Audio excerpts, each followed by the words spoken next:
Everybody who is on Zoom needs to take themselves off video, please. Thank you.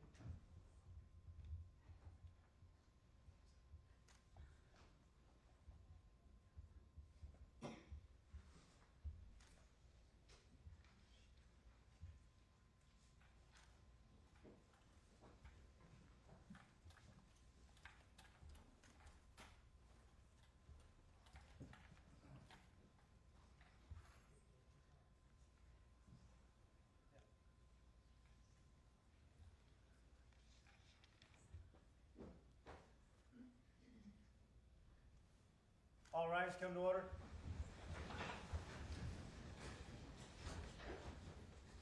Please be seated, court is now in session.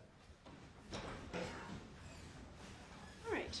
Good morning, ladies and gentlemen. We're here in the matter of Scott Lee Peterson, case number SC055500A. May I have counsel state their appearances, please, starting with the counsel for the people. Good morning, Your Honor. Paula Mitchell, Los Angeles Innocence Project for Scott Peterson. Hillary Mormon, Los Angeles Innocence Project for Scott Peterson. Thank you. Good morning, Your Honor. Victoria Vasquez, People of the State of California, District Attorney's Office. Birgit Flanagan from the District Attorney's Office, Stanislaus County. David Harris for the people. Thank you. Good morning, Your Honor. Honor Rice for the people. Okay. Thank you. And Mr. Peterson is present via Zoom. First of all, Mr. Peterson, let me confirm, can you hear me and can you see me? Well, let me turn on my camera first of all.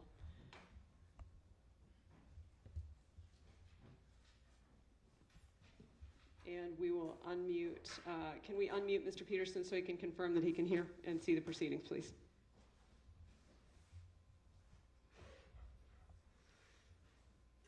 Mr. Peterson appears to still be muted. Can somebody at the Mule Creek's end please unmute so that we can confirm that he can both see and hear?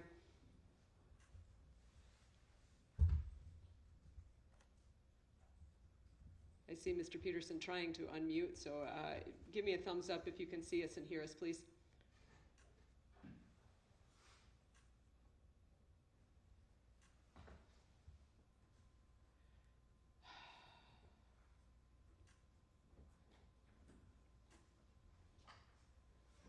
Do we have the number from Mule Creek, and can we call somebody and see if they can?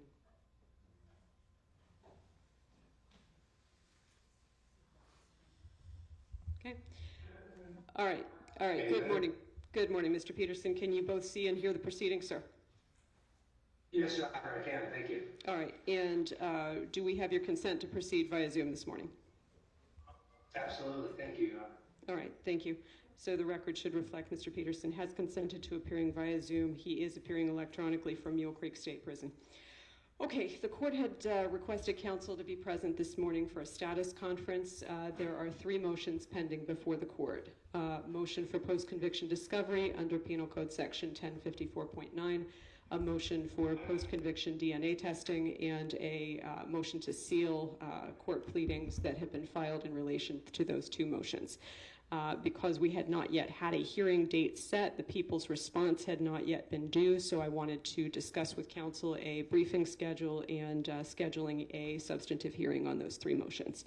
I also wanted to, there were references in the pleadings to potential meet and confer process between the parties to see if they had had any luck in narrowing the issues that the court may have to decide in terms of discovery and testing. So I wanted to check in with counsel, see where we are with that process, and then we'll move forward from there. So let me start with the moving party. Counsel for Mr. Peterson.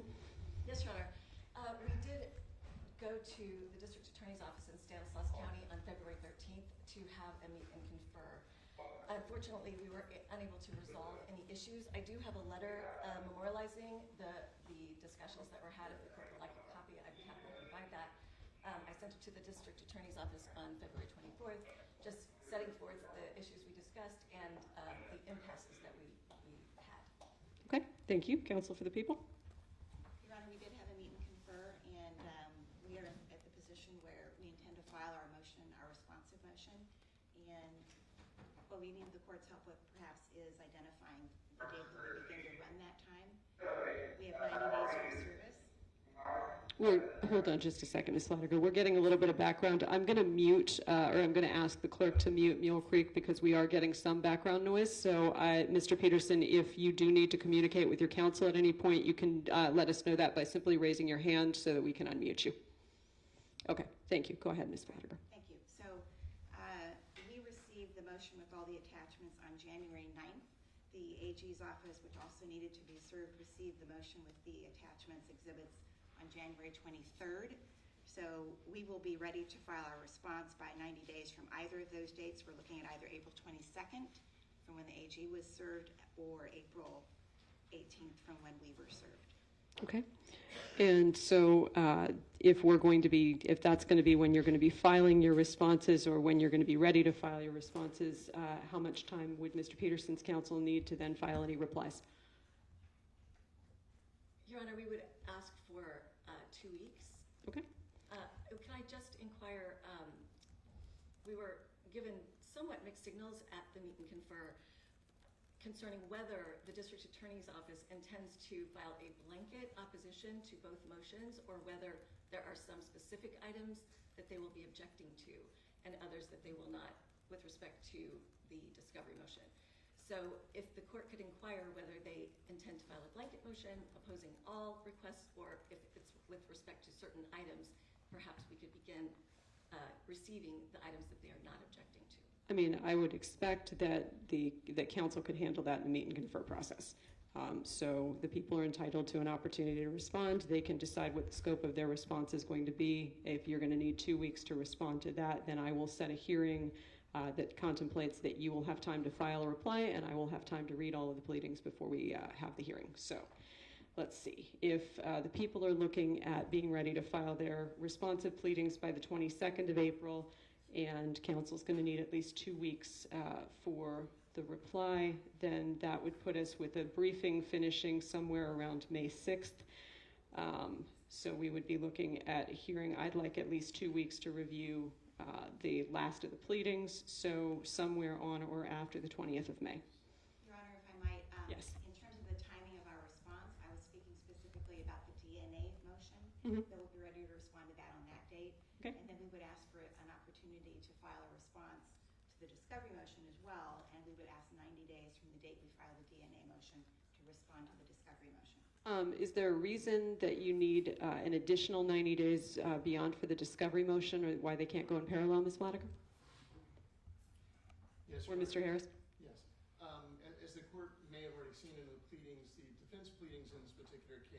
specifically for the DNA motion is 142 pages of pleadings, plus over 880 pages of exhibits that are attached. The exhibits came to us later than the initial pleadings, and so that's been one of the delays for us, having to go through each of those particular exhibits.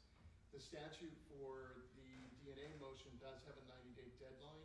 The statute for the discovery does not have a deadline. It's been interpreted by the court to be a reasonable time frame. Okay. We think that the DNA motion would also assist, having that resolved would also assist in some aspects as to the discovery motion, because specifically in the statute it says that the two do not work necessarily in conjunction. Right. Also, the discovery motion itself is another 62 pages with a large volume of exhibits for that as well. So we've been concentrating on trying to get the DNA motion, which does have the deadline, done. A lot of the materials that we will have in the DNA response will be applicable to the discovery, but we just think a reasonable time period based on the size of these motions, it's not unreasonable to ask for another period of time.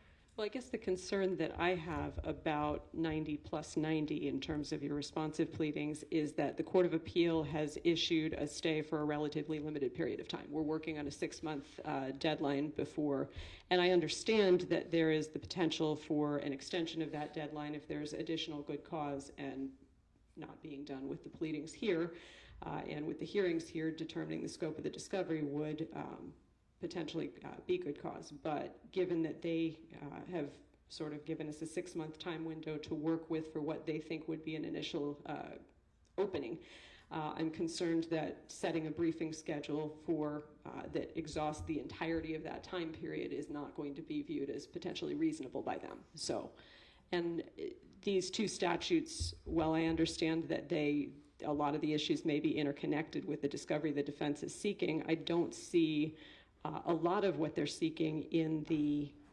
1054.9 motion appears to me to be in the nature of file reconstruction. Some of it, not so much, but there are things where essentially they're asking for missing bait stamp numbers and other things that are referenced in reports that they already have.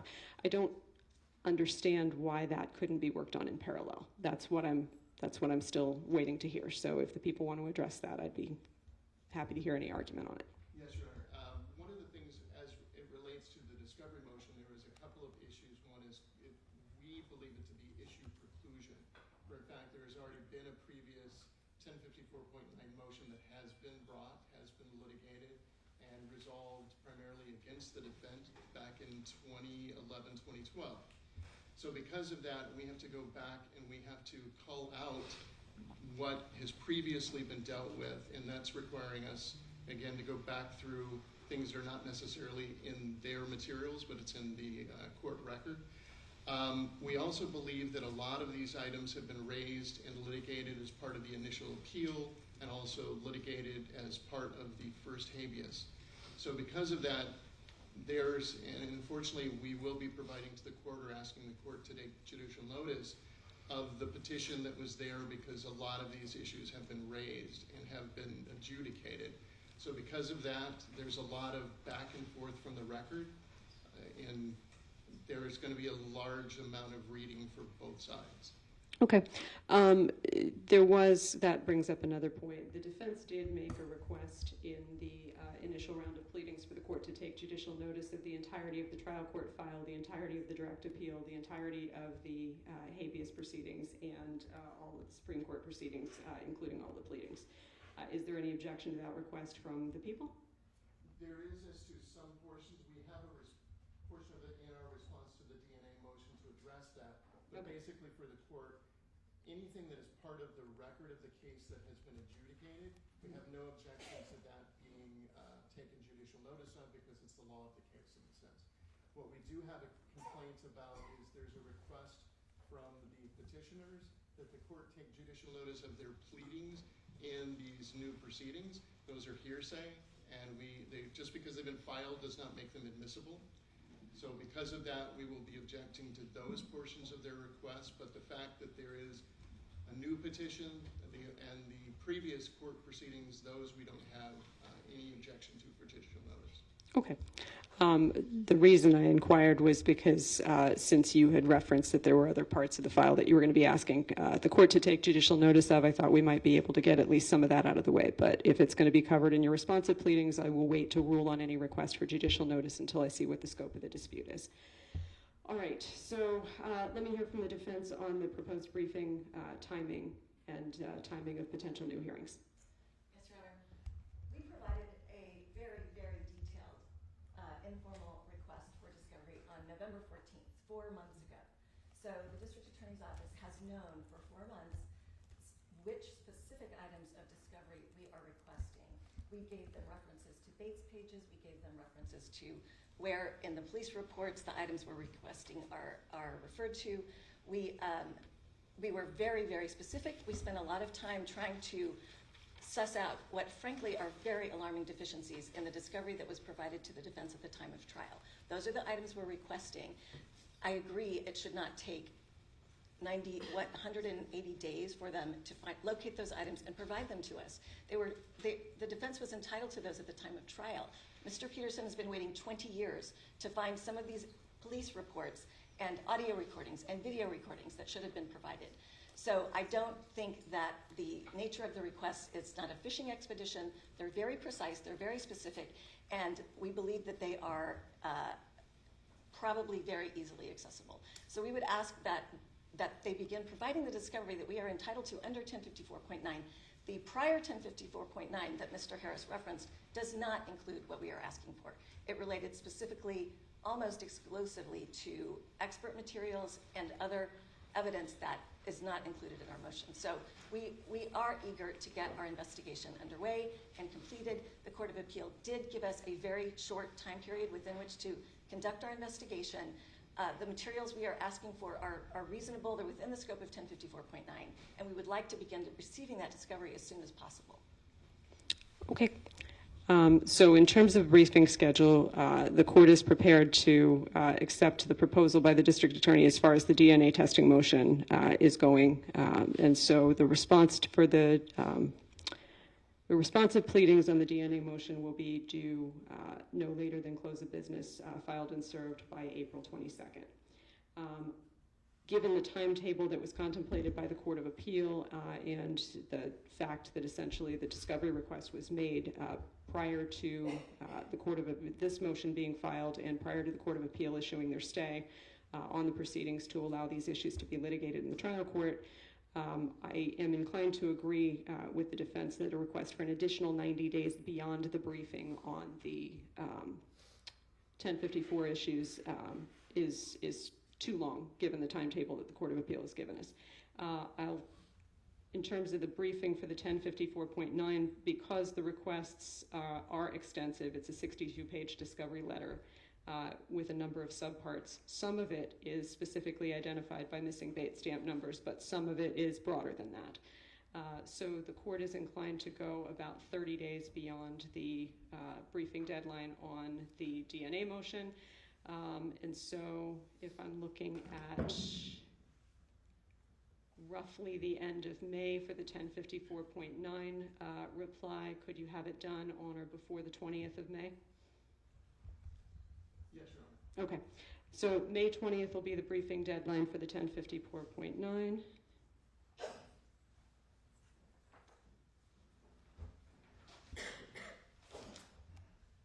All right, and then with the so if you're looking for at least 2 weeks for the reply, Ms. Mitchell, that your reply will be already done on the DNA before you get the responsive pleadings on the 1054.9. How much time do you contemplate you'll need for a reply on the 1054.9? We could file our reply by June 3rd. Okay, so reply pleadings for the defense on the DNA will be due, if you're looking for 2 weeks, that would put it May 6th. And reply pleadings for the 1054.9, you indicated June 3rd, so that's fine. Motion to seal. That is something that I think we probably can and should do before we deal with the substantive pleadings. And so I did not see a responsive pleading on the motion to seal. How much time do the people think that they would need on a responsive pleading to the motion to seal? The only issue that we have as to the motion to seal, and this is why we have not filed something, is the documents in question that are being requested. The people have never been provided with an unredacted copy of those reports. We still do not know who these witnesses are. They're anonymous to us.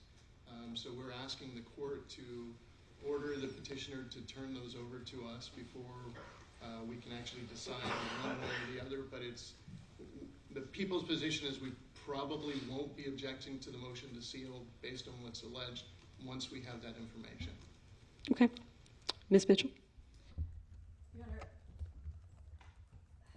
the identity of the witnesses whose names are redacted in the declarations that Mr. Harris is referring to have stated that they are fearful of retaliation by the Modesto Police Department if their names become known, and have asked that their names remain sealed. I would request that we perhaps have a conference in chambers to discuss this issue. It's sensitive to our ongoing investigation. There are a number of other witnesses who we have been investigating who are in a similar situation. Okay. Well, all I'm asking for essentially is a briefing schedule for the motion to seal. And there's a procedure that's set forth in the rules of court for a motion to seal in terms of lodging a pleading with the court that is the proposed sealing and the narrowly tailored nature of it, and serving it on the opposing party.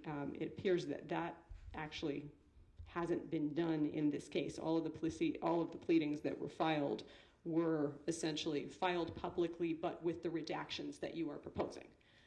So in terms of the procedure for the motion to seal, it is, I would say, somewhat unusual given the rules of court. And I anticipate that the parties will not be the only ones who want to be heard on the issue of the motion to seal, given the nature of the case. So let's set a briefing schedule. I'm not going to make any specific orders, and whether or not the motion is compliant with the rules of court and the proposed redactions are within the nature of the rules of court is something I'm going to rule on at the time of the motion, not now when I have one motion, not a response, and not all the pleadings that I anticipate that I'm going to get on it. So how much time would the people need in order to be prepared to file a response to what is in the record? 2 weeks would be fine. Okay, that's fine. And then any reply that you may have to that, Ms. Mitchell, how much time would you need once you get the people's response? 1 week, please, Your Honor. Okay, so 2 weeks from today is the 26th of March, so people's response will be due March 26th, close of business. And you said 1 week, Ms. Mitchell, for your reply. That would put it about April 3rd. So April 3rd for motion to seal reply.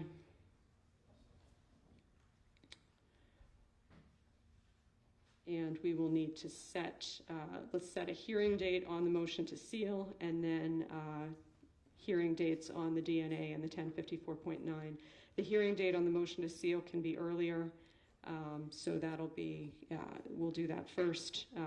Proposals from council if we're looking at April 3rd for the close of briefing, and the court will need about a week to review on the motion to seal. So anytime after April 15th is fine. What's council's preference?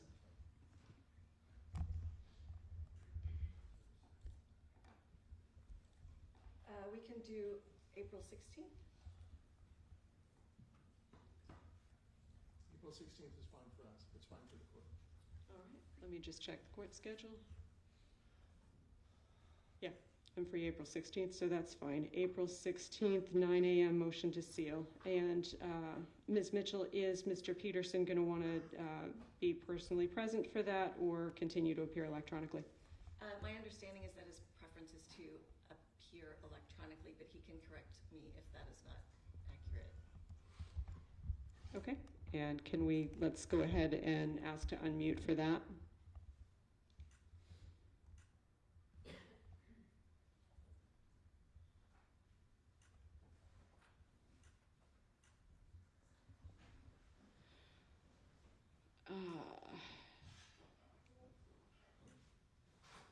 Still muted.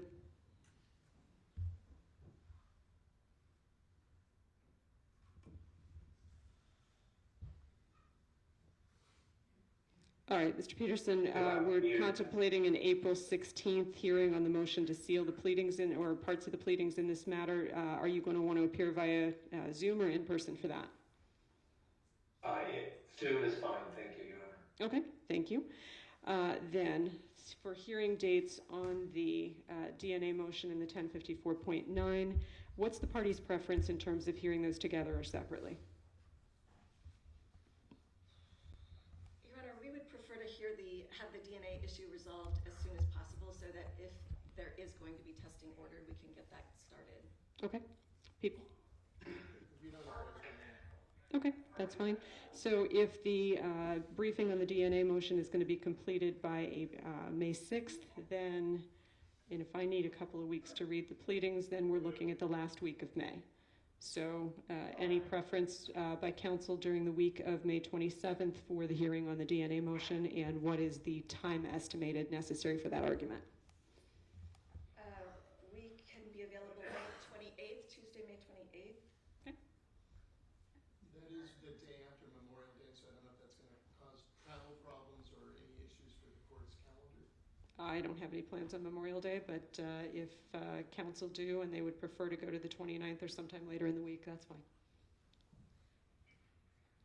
29th is fine with me. Okay, and do we think it'll be anything more than a full day?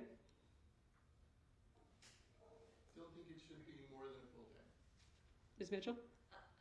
Having not seen their opposition, I can't say, but I would hope not more than a day. Okay, we'll block off a full day for it, so, and it may not take that long, but we'll be prepared if it does. May 29th at 9 a.m. for the DNA testing motion. Then the 1050, so in terms of the DNA testing motion, Ms. Mitchell, do you know if Mr. Peterson has a preference in terms of Zoom or personal appearance? I believe his preference is Zoom. Is that correct, Mr. Peterson? Yes, Your Honor. Okay, so that'll be via Zoom. Okay, and then we'll need to schedule the 1054.9 hearing. If the briefing is going to close on that on June 3rd, then we will need, if the court needs, that is going to run into some travel plans that I have, and I'm going to need to step off the bench briefly to confirm exactly when I'm returning, because it's an extensive absence in June. So let me step off the bench briefly, consult my calendar, and let you know after essentially when I'm going to be returning and when I will be available for that, and then we'll discuss dates. So we'll take a brief recess.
In terms of the court's availability for the 1054.9 motion, I'm going to have to go until after July 1st.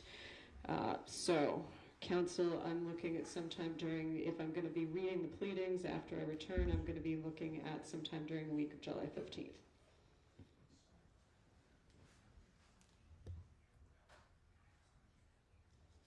We can be available July 15th, Your Honor. Okay, July 15th, 9 o'clock, and in terms of your client's appearance preference, Ms. Mitchell, also Zoom or in person for that one? I believe Zoom. Okay, Mr. Peterson, is that correct?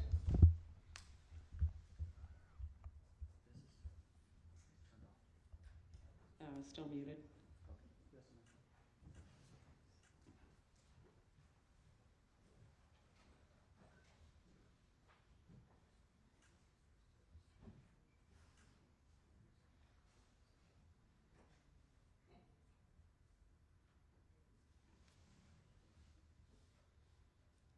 All right. Yes, Your Honor. Okay, thank you.